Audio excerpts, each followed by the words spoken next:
시청자 여러분 안녕하십니까? 7월 12일 굿모닝 YTN 1부 시작합니다. 먼저 주요 뉴스 보고 오겠습니다. 전남 지역에 호우경보가 내려지는 등 남해안 지역에 시간당 50mm의 장맛비가 쏟아지고 있습니다.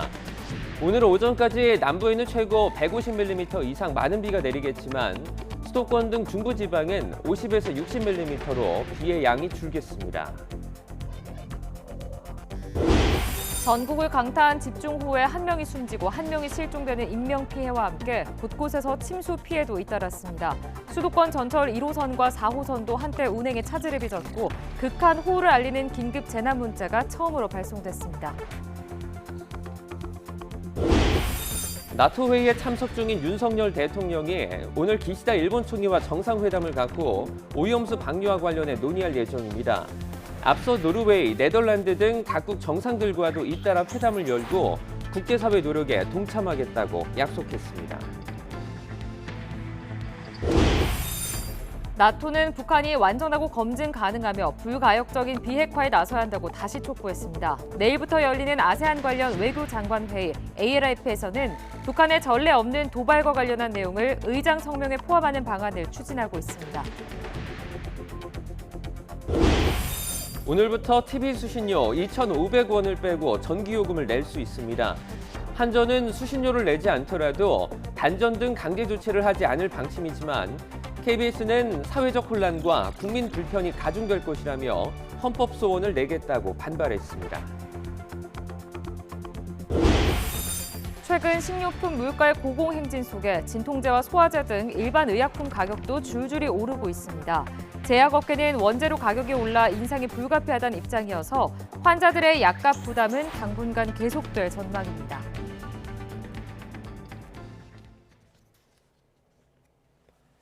날씨 소식으로 시작하겠습니다. 장마 전선이 남쪽으로 내려가면서 전남 보성과 여수, 광양, 순천에 호우경보가 발효됐습니다. 또 고흥과 무안, 한평 등 호남 지역과 창원, 김해, 통영, 부산 등 영남 지역에도 호우주의보가 내려진 상태입니다. 이들 지역에선 강한 호우와 함께 천둥, 번개도 이어지고 있습니다. 기상청은 오늘 오전까지 남해안을 중심으로 시간당 30mm에서 60mm에 달하는 매우 강한 비가 내릴 것으로 전망했습니다. 수도권에 몰아친 기록적인 극한 호우에 안타까운 인명사고가 발생했습니다. 네, 호우특보가 내려진 경기도 여주에서는 하천변을 산책하던 70대 남성이 급류에 휩쓸려 숨졌는데요. 곳곳에서 빌라 지하에 빗물이 역류하고 도로가 통제되는 등 피해가 잇따랐습니다. 권준수 기자입니다. 시간당 60mm가 넘는 기록적 폭우가 쏟아진 경기도 여주의 소양천변. 아침 운동을 나간 70대 아버지가 집에 돌아오지 않고 있다는 실종 신고가 경찰 112에 접수됐습니다. 3시간 만에 70대 남성은 100m 정도 떨어진 하천변에서 숨진 채 발견됐습니다. 경찰은 산책 중 갑자기 불어난 하천물에 휩쓸려 간 것으로 보고 있습니다. 유속도 빠르고요. 평소 수심보다 조금 더 깊어져가지고 저희도 위험할 수 있는 부분이 있었죠. 물이 갑자기 많이 흐르면서 이제 미끄러지듯이 주택과 도로 등 침수 피해도 잇따랐습니다. 수원에선 아침부터 쏟아진 비 때문에 다세대 주택 지하에서 변기물이 역류하며 집안을 온통 뒤덮었습니다. 여기 다 들어왔죠. 지금 이 집 방 3개 다 들어갔던 거예요. 청소하고 밥을 먹고 그다음 또 청소하고 그랬거든요. 흙물이 많이 나오니까. 성남시에서는 하천 다리 건설 현장에서 컨테이너와 트럭이 떠내려갈 것 같다는 신고를 받고 소방당국이 긴급 출동하기도 했습니다. 시흥에서는 초등학교 앞 도로가 아예 빗물에 잠기며 버스와 차들이 꼼짝 못하는 상황까지 벌어졌습니다. 과천에선 수원으로 가는 지하차도에서 배수가 막히며 도로가 통제됐고 퇴근길 극심한 교통정체가 빚어졌습니다. 경기도는 재난안전대책본부 비상 1단계 가동에 들어가 추가 폭우 피해에 대비했습니다. 중대본은 밤사이 천둥번개를 동반한 많은 비가 예상된다며 산사태 취약 지역을 미리 살피고 피해가 우려되면 먼저 대피해달라고 당부했습니다. YTN 권준수입니다. 부산 지역도 곳에 따라 시간당 70mm가 넘는 비가 쏟아졌습니다. 집중호우에 부산 학장천 수위가 갑자기 올라가면서 산책을 하던 시민들이 휩쓸리는 사고가 있었는데요. 네, 2명은 구조됐지만 1명은 실종돼 대대적인 수색 작업이 이어지고 있습니다. 김종우 기자입니다. 거센 물살 속 하천에 고립됐던 60대 여성. 구조대원 도움으로 힘겹게 사다리에 오릅니다. 어른 가슴 높이보다 더 높게 물이 찬 하천 산책로에서는 수색 작업이 이어집니다. 부산 학장천에서 갑자기 불어난 물에 행인 2명이 고립됐다는 신고가 접수된 건 오후 3시 반쯤. 1명은 가까스로 구조됐지만 다른 1명은 물살을 이기지 못하고 실종됐습니다. 비를 피해서 화장실 안에 들어가서 119에 신고를 하고 나와보니 이미 한 분은 이까지 떠내려가 있고 붙잡고 있고 다른 한 분은 이미 안 보이는 상태였습니다. 소방과 경찰 등 인력이 대거 동원됐지만 높은 하천 수위와 거센 물살로 수색에 어려움을 겪었습니다. 실종 지점에서 2.5km가량 떨어진 곳입니다. 여기서 학장천이 끝나고 낙동강을 만나게 되는데 소방당국은 수색 범위를 낙동강까지 넓혔습니다. 시간이 지나 하천 수위가 점차 내려가면서 소방당국은 야간 수색 작업에 들어갔습니다. 앞서 오후 3시 20분쯤에는 실종 지점에서 상류 방향으로 800m가량 떨어진 곳에서 70대 행인이 불어난 물에 고립됐다가 구조되기도 했습니다.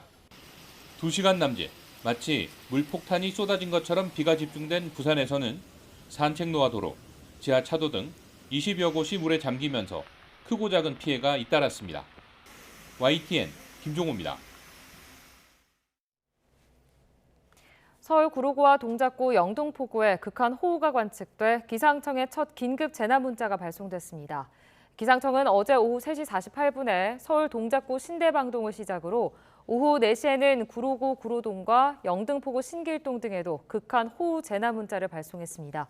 극한 호우는 1시간에 50mm 이상의 비가 내리고 동시에 3시간에 90mm의 비가 관측될 때 발령됩니다. 최근에 비가 많이 내리면서 호우 피해가 이어지고 있는데요. 제보 영상으로 좀 더 자세하게 보겠습니다.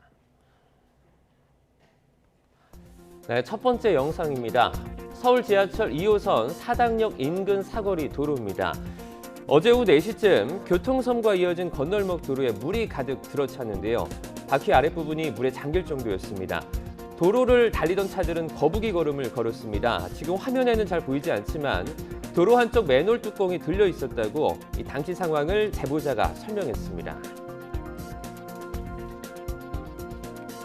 네, 이어서 다음 시청자 제보 영상 보시겠습니다. 어제 오후 4시 40분쯤 경기 부천시 내동 사거리 인근 도로의 모습입니다.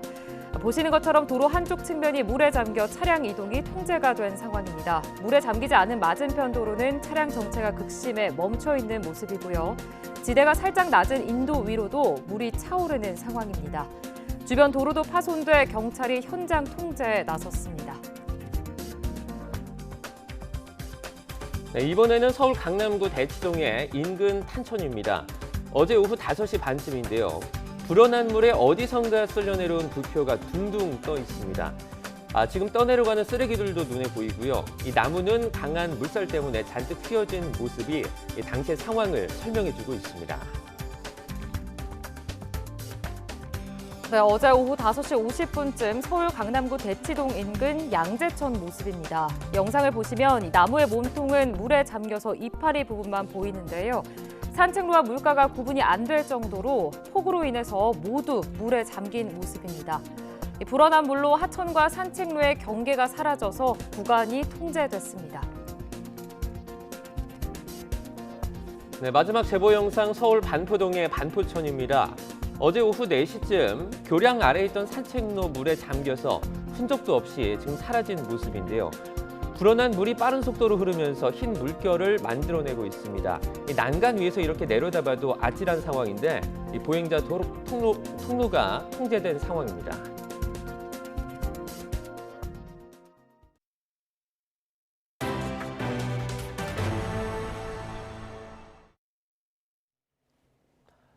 북대서양조약기구 나토 정상회의에 초청돼 리투아니아를 방문한 윤석열 대통령이 나토 사무총장을 만나 한 나토 간 맞춤형 협약을 맺었습니다.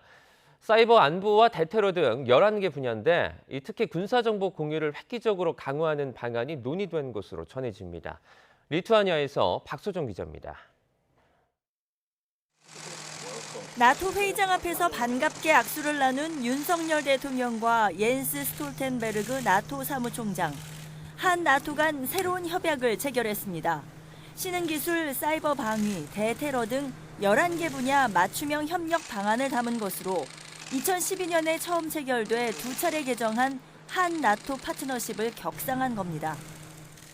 개별 맞춤형 이런 프로그램들을 만들어서 협력의 틀을 제도화하고 그리고 나토와 군사 정보와 사이버 분야의 협력에 관한 논의를 대통령실은 군사 분야 정보 공유를 획기적으로 강화하는 방안도 논의했다고 전했습니다. 북핵 문제에 대해선 윤 대통령은 국제사회가 단호한 메시지를 발신해야 한다고 강조했고 스톨텐베르그 총장은 북핵에 대한 우려를 전하며 우리 정부에 대한 지지를 재확인했습니다. We are also very concerned about the nuclear and missile programs of North Korea. This affects all NATO allies. 나토 회의를 계기로 릴레이 회담도 시작됐습니다. 노르웨이, 네덜란드, 뉴질랜드 등 하루 동안만 7개 회담을 이어간 윤 대통령은 네덜란드 총리와는 반도체 산업 협력을 더욱 확대하는 데 뜻을 모았습니다. 만나는 정상들에게 우크라이나 전쟁 종식과 평화 회복을 위한 노력을 약속하며 2030 부산 엑스포 유치를 위한 지지도 거듭 요청했습니다. 나토 정상회의 마지막 날에도 추가 양자 회담들이 이어지는데 특히 한일 정상회담에서 후쿠시마 오염수 관련 대화가 어떤 결론으로 이어질지 이목이 쏠립니다. 나토에 초청된 젤렌스키 우크라이나 대통령과 윤 대통령의 만남이나 회담 가능성에 대해 대통령실은 아직은 회담할 정상 명단에 포함되어 있지는 않다고 밝혔습니다. 리투아니아 빌뉴스에서 YTN 박소정입니다. 북대서양조약기구 나토 소속 31개 동맹국은 공동성명을 내고 북한은 완전하고 검증 가능하며 불가역적인 비핵화 CVID에 나서야 한다고 다시 촉구했습니다. 나토는 북한이 핵무기와 현존하는 핵 프로그램을 비롯해 모든 대량 살상무기와 탄도미사일 프로그램을 완전하고 검증 가능하며 불가역적으로 포기해야 한다는 점을 재확인한다고 강조했습니다. 이어 북한이 핵 확산 금지 조약과 국제 원자력기구 안전보장조치에 복귀하고 이를 준수하기를 촉구한다면서 북한의 한미를 포함한 모든 관계국의 대화 제의를 받아들일 것을 요구했습니다.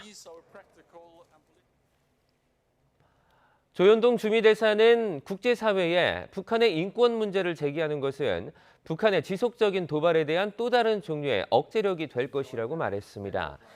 조 대사는 워싱턴 DC의 보수 성향 싱크탱크인 헤리티지 재단 세미나에서 북한 인권 문제에 대한 국제사회 노력을 공고히 하기 위해 힘쓸 것이라면서 이같이 밝혔습니다. 조 대사는 한미 정상 간 채택한 워싱턴 선언은 1953년 서명한 상호 방위 조약의 진화라며 북한이 핵을 사용할 경우 정권 종말을 맞을 거라는 조 바이든 대통령의 언급은 강력한 발언이라고 평가했습니다. 내일부터 시작하는 아세안 관련 외교장관 회의 ARF에서 우리는 북한의 전례 없는 도발과 관련한 내용을 의장 성명에 포함하는 방안을 추진하고 있습니다. 또 한일과 한미일 등 다양한 양자와 다자 회의도 열리는데 중국은 우리의 안보실장격인 왕이 공산당 중앙정치국 위원이 참석해 한중 고위급 회담이 열릴지 주목됩니다. 신현중 기자입니다. 내일부터 이틀간 인도네시아에서 아세안 관련 외교장관 회의가 이어집니다. 내일은 한 아세안과 아세안 플러스 3 외교장관 회의가, 모레는 동아시아 정상회의와 아세안 지역안보 포럼 외교장관 회의가 열리고 이와 별도로 다양한 양자와 다자 회의가 진행됩니다. 정부는 우리가 참석하는 모든 장관회의나 양자회의에서 북한의 핵 미사일 위협에 대한 국제사회의 단합된 대응을 촉구할 예정입니다.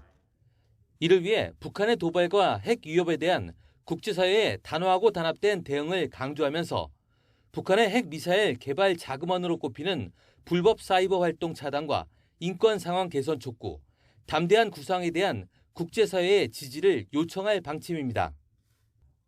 특히 북한이 유일하게 참여하는 ARF에서 북한 도발 관련 내용을 의장 성명에 담기도록 하는 데 주력하고 있습니다. 북한은 2019년 이후 ARF에 외무상을 보내지 않았는데 이번에도 최선희 외무상 대신 안광일 주 아세안 대사를 보낼 것이란 전망이 나오고 있습니다. 회의를 계기로 다양한 양자와 다자 회의도 추진됩니다. 일본과 호주, EU 등과의 양자회담은 사실상 확정돼 일정을 조율 중인데 한일 외교장관 회담에서는 후쿠시마 오염수 방류 계획과 안전성 확보 방안 등에 대해 의견을 나눌 것으로 보입니다. 또 토니 블링컨 미 국무장관이 회의에 참석하는 만큼 한미일 회동도 열릴 거로 알려졌습니다. 한중 간 고위급 회담 개최 여부도 주목됩니다. 친강 중국 외교부장의 건강 문제로 중국 외교 1인자인 왕이 공산당 중앙정치국 위원이 참석하는데 외교부 당국자는 아직 결정된 건 없지만 다자를 계기로 한중 간 고위급 소통 필요성에 대해서는 두 나라가 공감대를 가지고 있다고 설명했습니다. YTN 신현주입니다. TV 수신료와 전기요금을 분리 징수하는 법안이 국무회의를 통과하면서 오늘부터 TV 수신료 2,500원을 빼고 전기요금을 낼 수 있습니다. 한전은 전기요금만 내더라도 단전 등 강제 조치를 하지 않을 방침입니다. 보도에 박홍구 기자입니다. 정부는 한덕수 국무총리 주재로 국무회의를 열어 전기요금과 TV 수신료를 분리징수하는 내용의 방송법 시행령 개정안을 의결했습니다. 이 법안은 순방 중인 윤석열 대통령이 제거하면서 시행에 들어가게 됐습니다. 이에 따라 계좌이체 등으로 직접 전기요금을 내던 고객은 별도의 신청 없이 청구서에 적힌 계좌에 전기요금과 TV 수신료를 구분해서 입금하면 됩니다. 고객이 전기요금만 납부하면 TV 수신료는 미납 처리됩니다. 예금 계좌나 신용카드에 자동이체를 걸어놨을 경우 납기 마감 4일 전까지 한전 고객센터에 분리 납부를 신청하면 됩니다.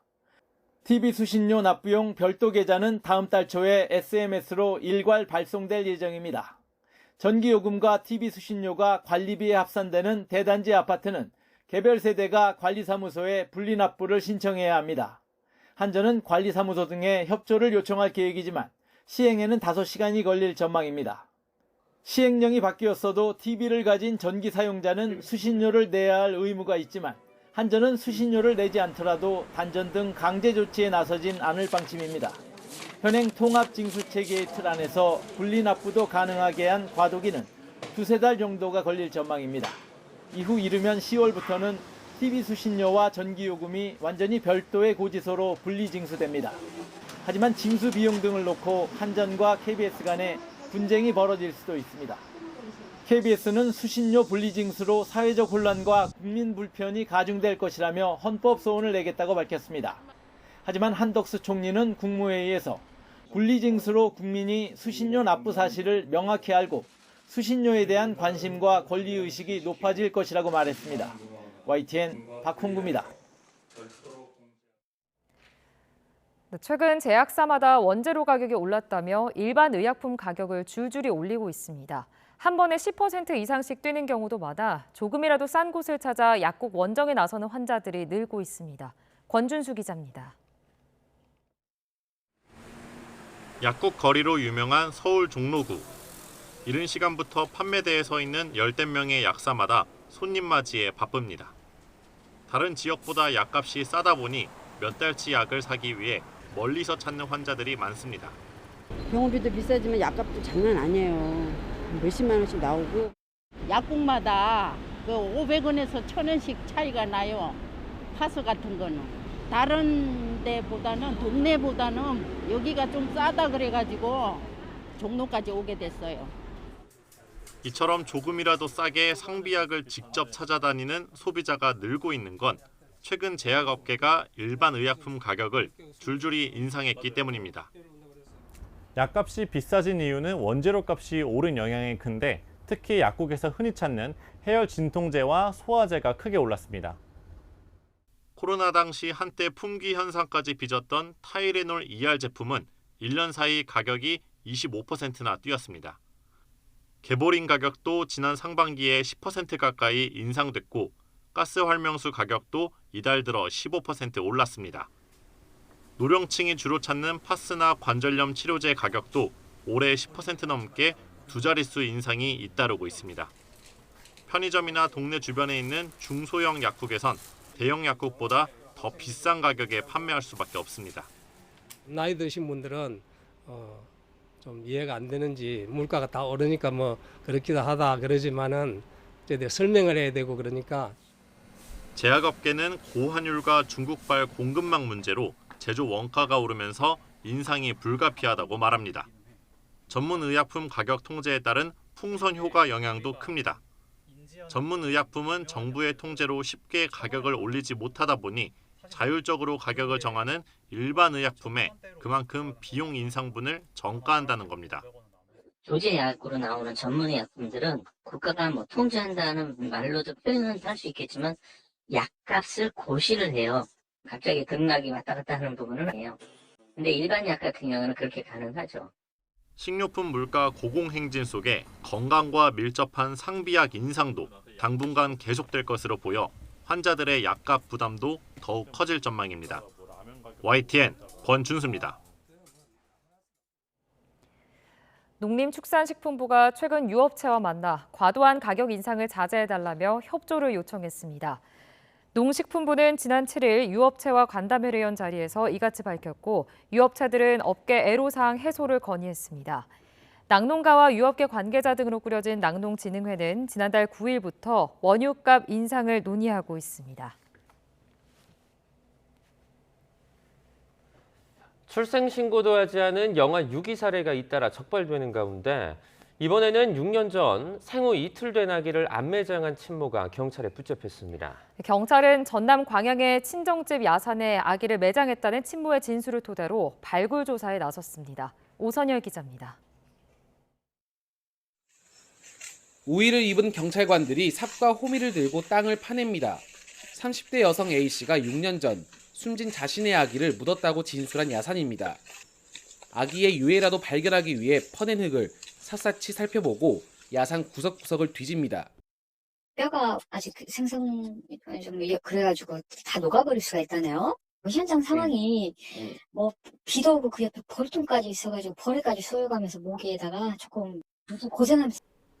전남경찰청은 지난 10일 영아 학대치사 혐의로 친모 A씨를 긴급 체포했습니다. A씨는 지난 2017년 10월 전남 목포의 한 병원에서 남자아이를 출산했습니다. 하지만 이틀 뒤에 전남 광양의 야산에 아기를 유기했습니다. A씨는 경찰 조사에서 잠시 화장실에 다녀온 사이 아이가 숨을 쉬지 않았다며 출생신고가 되지 않은 아기를 친정집 야산에 묻었다고 진술했습니다. 하지만 A씨의 진술 내용이 계속 바뀌면서 경찰은 여러 가능성을 열어두고 조사를 이어가고 있습니다. A씨는 지자체에 출생 미신고 아동 전수조사 당시에도 친척집에 아기를 맡겼다고 허위 진술을 했습니다. 진술이 뭐 왔다 갔다 하니까 좀 더 해봐야 될 것 같아요. 남편은 전혀 몰랐다고 그러고 있고 포렌식이랑 해가지고 다른 조력자가 있는지랑 추가 조사를 해봐야 될 것 같아요. 경찰은 아기 발굴 수색과 함께 A씨에 대한 추가 조사와 공범 여부 등을 조사하고 있습니다. YTN 오세일입니다. 보험금을 노린 택시기사가 승객을 태운 채 고의 사고를 일삼다가 구속됐습니다. 법규 위반 차량을 보고 시속 90km가 넘는 속도로 돌진하는 위험천만한 모습도 포착됐습니다. 김민성 기자의 보도입니다. 새벽 시간 황색 전멸 신호등이 켜진 전북 전주의 한 대학교 앞. 블랙박스 차량인 택시가 큰 길로 나오는 SUV를 보고는 그대로 속도를 높입니다. 점점 가속도가 붙더니 그대로 운전석 쪽을 들이받습니다. 택시 기사는 핸들까지 틀어가며 상대 차량을 그대로 들이받았습니다. 충돌 당시 택시 속도는 무려 93km였습니다. 적색 전멸 신호에서 좌회전을 시도한 SUV는 고속으로 치이고도 가해 차량이 됐습니다. 이 사고로 상대 차량 운전자는 물론 택시 승객 2명도 크게 다쳤습니다. 이런 식의 난폭 운전에 당한 다른 승객들도 손쓸 겨를 없이 사고를 겪어야 했다고 입을 모았습니다. 브레이크는 밟은 느낌이 없었어요. 그냥 악셀레이터만 밟고 그냥 부딪힌 그냥 다른 말은 못했고 그냥 이렇게 했던 것 같아요. 조사 결과 이 택시 기사는 주로 비보호 좌회전을 하거나 불법 유턴을 하는 교통법규 위반 차량을 상대로 사고를 내고 보험금을 타낸 것으로 드러났습니다. 경찰이 추정한 이 택시 기사의 고의 사고는 2010년부터 50여 건. 수사팀은 공소시효 등을 고려해 이 가운데 10여 건에 대한 혐의를 적용했습니다. 사고 내용이 이상하다 이런 식으로 저희한테 접수를 해주셨고 저희가 영상 분석을 통해서 고의적으로 사고를 야기한 것으로 판단해서 경찰은 사고 처리 과정에서 보험 사기가 의심될 경우 경찰에 신고해달라고 당부했습니다. YTN 김민성입니다. 광주에서는 지난해 1월 시공 중이던 아파트 건물이 붕괴하는 사고가 났었죠. 시공사인 HDC 현대산업개발은 사고 1년 반 만에 본격적인 해체 작업에 나섭니다. 네, 무너진 건물을 포함해 모두 8개 동을 해체하는 데는 1년 10개월이 걸릴 것으로 보입니다. 나현우 기자입니다.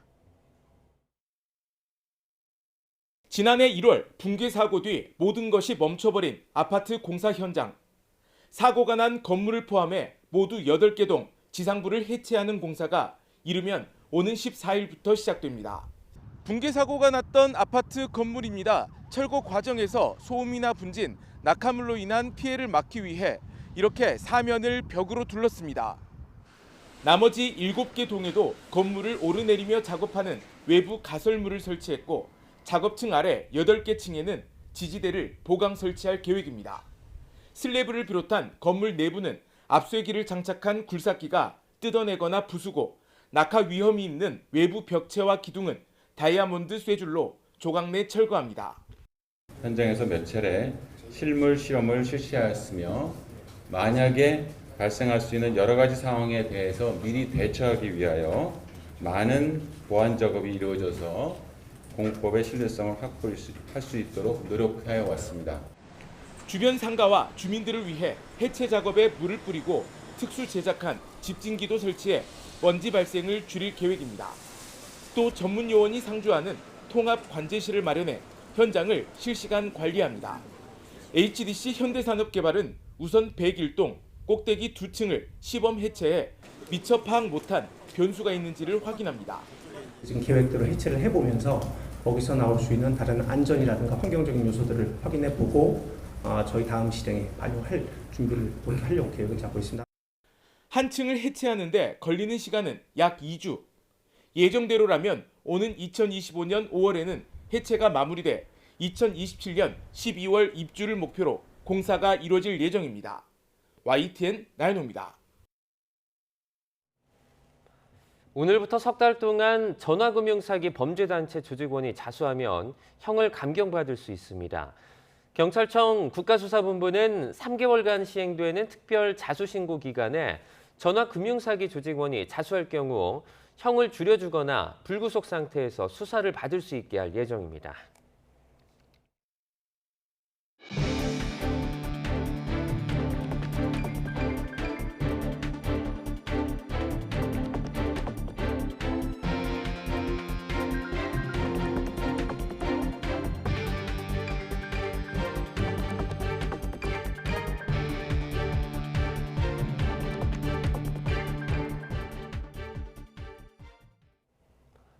서울에도 시간당 최고 70mm가 넘는 집중호우가 쏟아진 가운데 전철 운행이 중단되고 도로나 차량이 침수되는 등 곳곳에서 피해가 속출했습니다. 특히 동작구와 영등포구 일대에는 극한 호우를 알리는 긴급 재난 문자가 처음으로 발송됐습니다.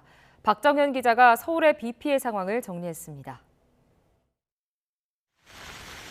도로는 온통 황토빛으로 변했고 인도까지 빗물이 넘칩니다. 아파트 공사 현장에 쌓여있던 토사가 빗물과 뒤섞이며 일대가 흙탕물 바다로 변했습니다. 오늘 비가 한 오후에 굉장히 많이 내릴 때쯤에 담벼락 사이에서 토사하고 흙탕물이 엄청나게 많이 나왔어요. 그러면서 하수구를 막아서 사거리가 침수가 되었고 지나가는 보행자들 무릎 이상 종아리까지 물이 찼었습니다. 서울 사당역 인근 도로는 지난해 폭우 때에 이어 또 빗물로 가득 찼습니다. 차들은 바퀴 높이까지 차오른 물을 헤치며 느리게 움직여야 했습니다. 소방대원이 차문을 열고 운전석을 확인합니다. 빗물에 잠긴 도로 한가운데 차 한 대가 덩그러니 고립된 겁니다. 다행히 운전자는 소방당국이 도착하기 전에 이미 차에서 빠져나왔던 것으로 전해졌습니다. 순식간에 물이 불어나며 서울도시마천 26개의 출입은 통제됐습니다. 강물이 집어삼킨 산책로와 물 밖으로 겨우 머리만 내민 나무들까지 YTN에도 제보 영상 여러 건이 들어왔습니다. 폭우 속에 수도권 전철 운행에도 차질이 빚어졌습니다. 시간당 65mm의 강한 비가 내리면 운행을 중단하는 내부 규정에 따라 1호선 영등포역과 금천구청역 사이에서 상하행선 열차가 한때 멈춰섰습니다. 운행은 10분 만에 재개됐지만 뒤따르던 열차들이 줄줄이 지연되며 승객 불편은 한동안 이어졌습니다. 4호선 한대암역에서 상록수역 구간에서도 2시간 동안 상행선 운행이 중단됐습니다. 다만 코레일은 서울교통공사 차량이 전기 공급 장치를 건드리며 이상이 발생한 것으로 보인다며 폭우와는 무관하다고 설명했습니다. 이처럼 서울 구로구와 동작구를 중심으로 시간당 최고 70mm가 넘는 폭우가 쏟아진 가운데 해당 지역 주민들은 극한호우를 알리는 긴급 재난 문자를 받았습니다. 지난해 여름 집중호우를 계기로 도입된 극한호우 긴급 재난 문자에는 1시간에 50mm 또는 3시간 동안 90mm 이상의 비가 내리면 기상청이 직접 보냈는데 발송된 건 이번이 처음입니다. YTN 박정현입니다. 네, 어제 비 피해 상황 현재 시청자 제보 영상 보시겠습니다.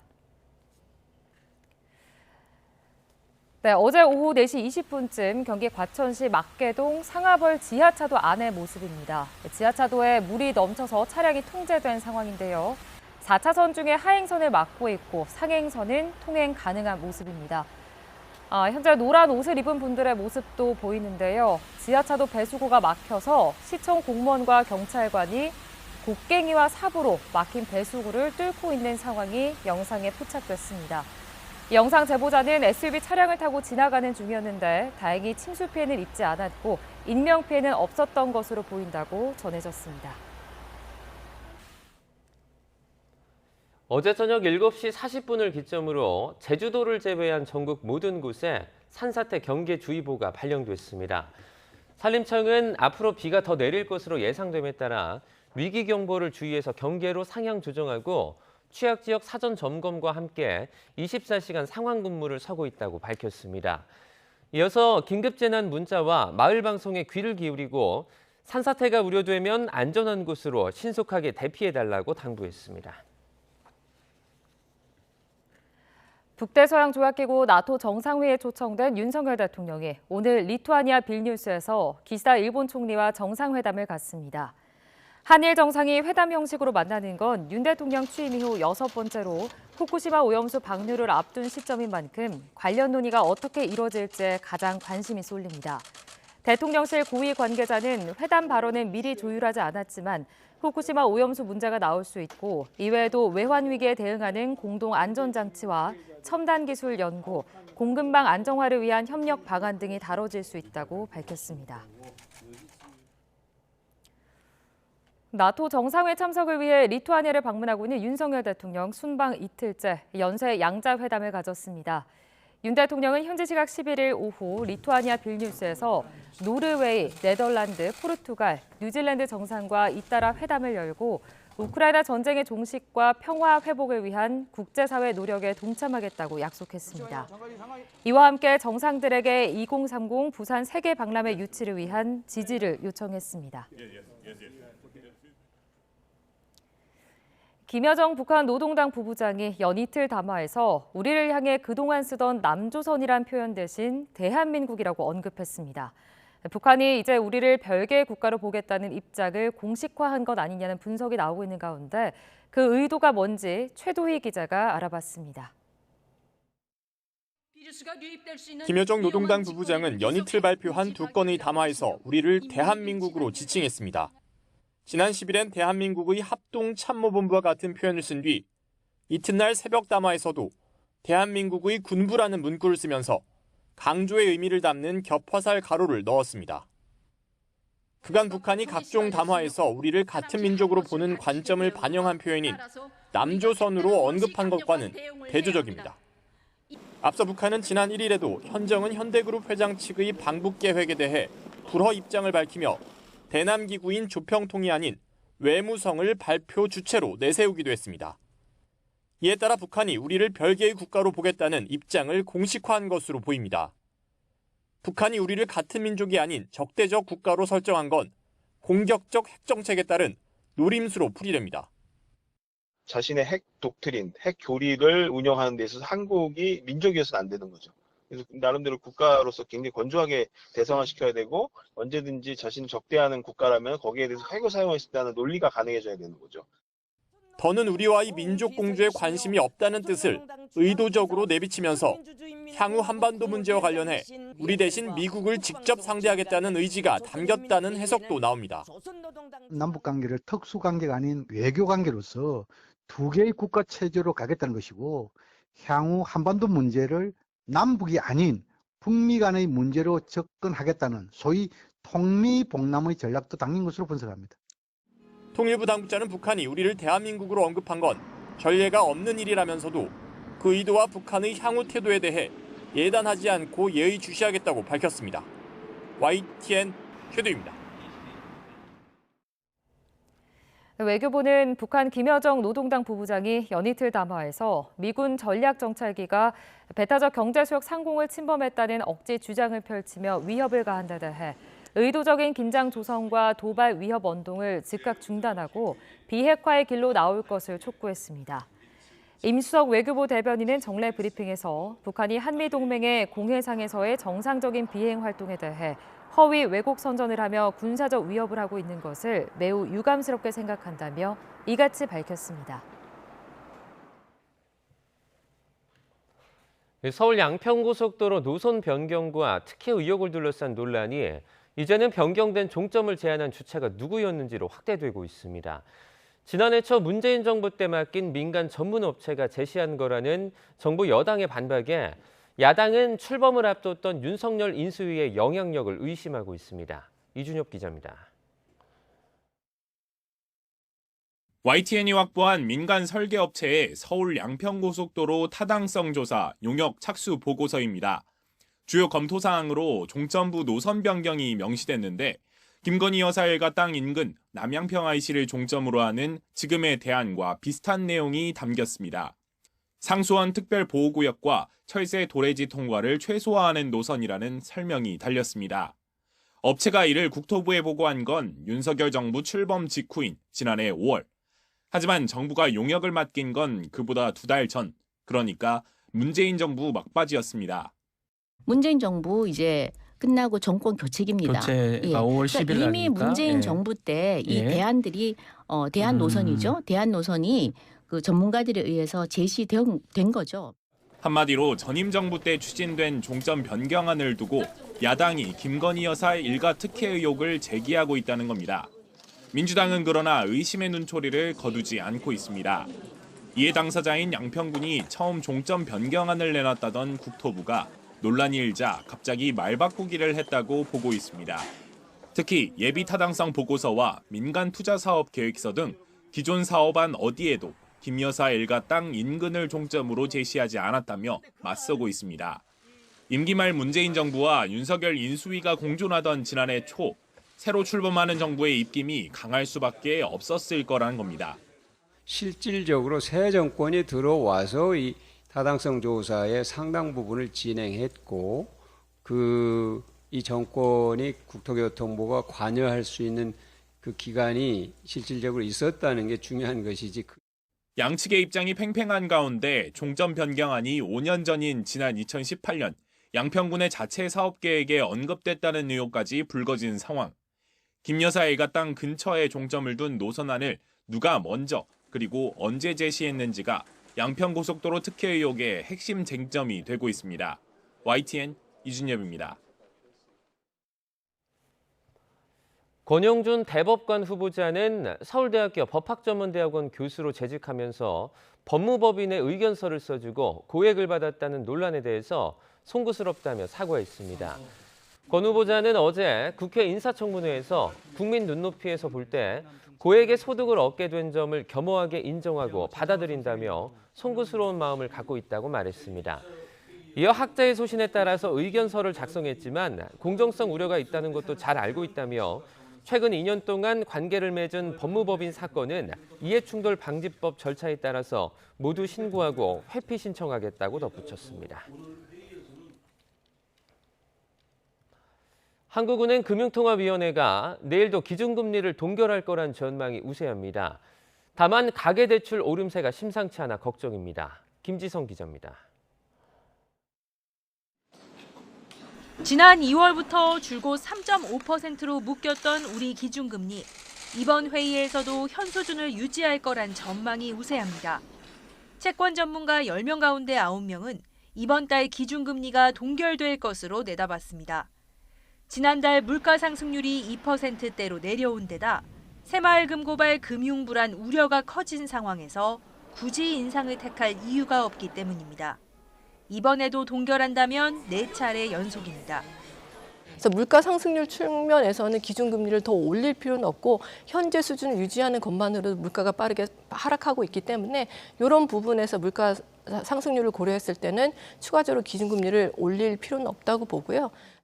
하지만 다시 고개를 들고 있는 가계부채는 걱정입니다. 올해 들어 은행 가계대출이 큰 폭으로 감소하나 싶더니 4월부터 주택담보대출을 중심으로 다시 늘기 시작한 겁니다. 동결을 택했던 지난 5월 금융통화위원회에서도 이런 우려가 나왔습니다. 추세적으로 자리를 잡을 그럴 위험이 있다면 저는 한국은행뿐만 아니라 지금 저희 기재부 또 감독당국 모두 가계부채를 GDP 대비로 올라가지 않도록 관리하는 것은 중요하다는 데서 공감대가 있는 것으로 생각합니다. 미국이 한 번 이상 추가 금리 인상을 예고한 만큼 한미금리 역전폭이 2%포인트 넘게 벌어질 수 있는 건 변수입니다. 그럴 경우 외국인 투자 자금이 빠져나가며 환율도 출렁일 수 있기 때문입니다. 그런 만큼 우리도 동결은 하되 한 차례 인상 가능성을 열어둘 거로 보입니다. YTN 김지선입니다. 정부가 결혼자금에 한해 증여세 공제 한도를 확대하는 방안을 추진하고 있습니다. 결혼 비용 부담을 줄여서 저출생 문제 해결에 도움이 될 것으로 기대하는 건데 결혼을 앞두거나 고민하는 청년들의 생각은 어떤지 황보혜경 기자가 들어봤습니다. 현재는 10년 동안 자녀 한 명당 5천만 원까지는 부모가 물려줄 때 세금이 부과되지 않습니다. 정부는 여기서 더 나아가 결혼자금에 한해 증여세 공제 한도를 1억 5천만 원으로 높이는 방안을 검토하고 있습니다. 신혼부부의 부담을 덜면 결혼이 늘고 자연스럽게 출산도 증가할 거란 계산에서입니다. 20, 30대 청년들에게 정부 방안에 대한 생각을 직접 물어봤습니다. 환영하는 쪽에서는 주택 마련 등에 드는 목돈 조달이 조금이나마 쉬워질 거라고 기대합니다. 그 5천만 원 한도 때문에 조금 걱정이 많으셨었거든요. 신혼부부나 결혼을 고민하고 있는 분들에게 고려할 수 있는 긍정적인 요소가 될 것 같아요. 아무래도 요즘에 집값도 많이 오르고 해가지고 결혼할 수 있는 그 부담이 있는데 약간 그게 많이 줄 것 같습니다. 결혼자금만 콕 집어 비과세 혜택을 주는 건 물려줄 돈이 있는 이른바 금수저에게 부의 대물림 통로를 열어주는 거란 비판도 적지 않습니다. 한도를 더 올린다고 해도 저 같은 경우에는 포함이 안 되는 사람이다 보니까 소득이 많으신 분들을 위주로 하는 혜택이 아닌가. 무엇보다 과연 저출생 문제를 해결할 근본적인 대책이 될 수 있겠느냐며 의문을 제기하는 목소리도 큽니다. 세금 몇 % 떼어준다고 해서 뭐 더 임신을 하고 싶다던가 애를 키우고 싶다던가 그런 건 절대 아닌 것 같아요. 여성 한 명이 평생 낳을 것으로 예상되는 출생아 수인 합계 출산율은 지난해 0.78명으로 역대 최저 수준으로 떨어졌습니다. 올해 1분기 합계 출산율도 0.81명으로 1분기 기준으로 가장 낮았습니다. 정부는 이번 달 안에 구체적인 공제 한도를 결정할 계획입니다. 그러나 정말로 비용이 부담돼 결혼과 출산을 포기하는 청년들은 부모의 도움을 받지 못하는 계층인 만큼 이들을 위한 지원책이 더 절실하다는 지적에 힘이 실립니다. YTN 황보혜경입니다. 이주호 사회부총리 겸 교육부 장관은 아이들이 늦게까지 학교에서 뛰어놀 수 있도록 안전한 환경을 만들겠다고 강조했습니다. 이 부총리는 어제 오후 경기도 시흥시 최초의 학교 복합시설인 백온 너나들이를 찾아 범죄 예방 환경 설계 전문가와 교육청 관계자, 학부모 등과 간담회를 갖고 이같이 밝혔습니다. 이어 올해부터 공모를 통해 돌봄과 연계한 학교 복합시설을 지원하겠다며 범죄 예방 설계와 인공지능 안전관리 시스템을 운영할 수 있도록 하겠다고 밝혔습니다. 7월 12일 수요일 미리 보는 오늘입니다. 국민의힘 우리바다 지키기 검증 TF는 오늘 어민들과 식당, 자영업자 등과 간담회를 열고 일본의 원전 오염수 방류 계획에 따른 애로사항을 듣습니다. 오늘 간담회에서 야권의 오염수 괴담으로 우리 국민만 피해를 보고 있다는 주장을 펼칠 것으로 보입니다. 더불어민주당 김은경 혁신위원장은 오늘 취임 이후 첫 기자간담회를 엽니다. 이 자리에서 김 위원장은 혁신위의 논의 안건과 향후 활동 계획을 밝히고 기자들의 질문에 답할 예정입니다.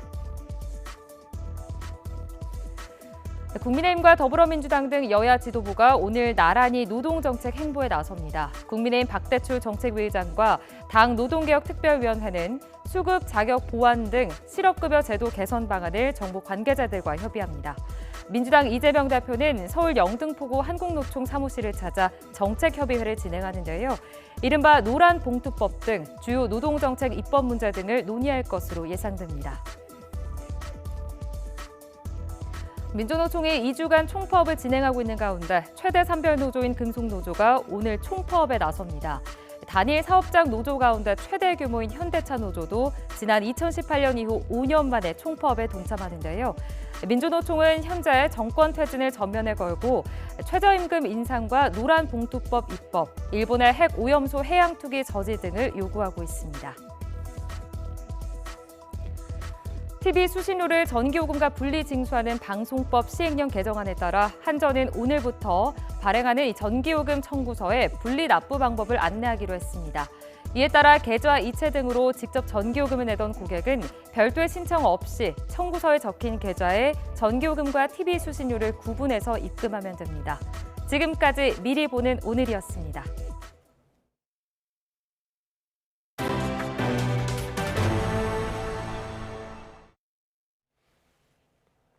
수도권 광역자치단체장 세 사람이죠. 오세훈 서울시장과 김동연 경기지사, 유정복 인천시장이 한자리에 모였습니다. 이들은 수도권 매립지 문제와 교통난 해소, 국제스포츠 행사 상호 지원 등 주민들의 삶의 질 향상과 글로벌 경쟁력 확보를 위해 힘을 모으기로 했습니다. 최명신 기자입니다. 지난해 7월 김포 마리나, 9월 인천 월미도, 지난 2월 서울 노들섬에서 잇따라 호프 미팅을 했던 세 사람이 다시 자리를 함께했습니다. 그동안 나눴던 대화와 신뢰를 바탕으로 수도권 공동생활권 협력을 위한 업무 협약을 체결하기 위해서입니다. 우리 수도권 시민과 도민을 위해서 당적 상관없이 또 갖고 맡고 있는 것을 넘어서서 함께 힘을 보태면서 좋은 대화를 나눠서 정말 기쁘게 생각하고. 세 사람은 우선 공동 현안인 쓰레기 매립지 문제와 교통망 확충에 적극 협력하기로 했습니다. 수도권 대체 매립지 확보 문제는 단체장 3명의 지난 선거 핵심 공약임에도 불구하고 환경부와 지자체 간 복잡한 이해관계로 답보 상태에 머물러 있습니다. 또 GTX 노선의 조속한 완공과 서울 5호선의 김포 검단 연장이 5차 국가철도망에 반영될 수 있도록 국토부에 건의하기로 했습니다. 수도권은 하나의 공동생활권이자 공동운명체입니다. 매일 인천, 경기에서 서울로 출퇴근하는 200만 명이 넘는 수도권 시민은 서울 시민이기도 합니다. 세 사람은 경인고속도로와 경부고속도로 지하화 추진과 경인 아라뱃길 활성화를 위해서도 힘을 보태기로 했습니다. 이 밖에도 수도권에서 개최되는 국제 스포츠 행사를 상호 지원하고 수도권 통합 관광 콘텐츠도 개발해 글로벌 경쟁력 확보에 나서기로 했습니다. 우리 세 단체 지방 정부가 잘하면은 바로 수도권이 잘 되는 것뿐만이 아니라 대한민국이 잘 되는 길이다 이렇게 생각을 합니다. 수도권 단체장 3명이 뜻을 모아 만든 협약인 만큼 무게감을 더했지만 세부적인 실천 방안을 놓고는 지자체 간 이해관계가 다를 수밖에 없어 구체적인 성과물로 이어질지는 좀 더 두고 볼 일입니다. YTN 최명신입니다. 중국이 보낸 판다 부부 러바오와 아이바오가 첫 달 출산 3년 만에 쌍둥이 딸을 얻자 중국 측도 축하를 보냈습니다. 주한 중국 대사관은 어제 위챗 공식 계정에 용인 에버랜드에 사는 두 판다의 출산 소식을 전하면서 한국 국민의 보살핌과 사랑에 감사하고 태어난 두 아기 판다가 건강하게 자라기를 진심으로 기원한다고 밝혔습니다. 이어 아기 판다들이 빠른 시일 안에 관람객을 만나 더 많은 기쁨을 주고 양국 우위 증진을 위해 새로운 긍정적 에너지를 불어넣어 주길 바란다고 밝혔습니다. 어제는 중부지방에 도깨비 호우가 집중됐는데요. 지금은 남해안을 중심으로 강한 비가 쏟아지고 있습니다. 전남 여수와 보성, 광양과 순천에는 호우 경보가 내려진 가운데 이 지역을 중심으로 시간당 30mm 안팎의 장대비가 집중되고 있는데요. 어제는 수도권과 강원도에 100mm가 넘는 많은 비가 내렸다면 지금은 남해안 지역에 강한 비구름대가 머물면서 부산과 여수 등 곳곳에서 누적 강우량이 빠르게 늘어나고 있습니다. 오후까지 남부를 중심으로 시간당 30에서 60mm의 강한 비가 집중되겠는데요. 앞으로 전남과 경남 많은 곳에는 100mm 이상, 경북에도 최고 80mm의 비가 더 내리겠고요. 그 밖의 지역에도 5에서 60mm의 비가 오락가락 이어지겠습니다. 내일은 다시 정체전선이 북상하며 중부지방에 강한 비를 퍼붓겠습니다. 지금까지 날씨 정보였습니다. 굿모닝 YTN 1부 마칩니다. 잠시 후 2부가 이어집니다. 시청해주신 여러분 고맙습니다.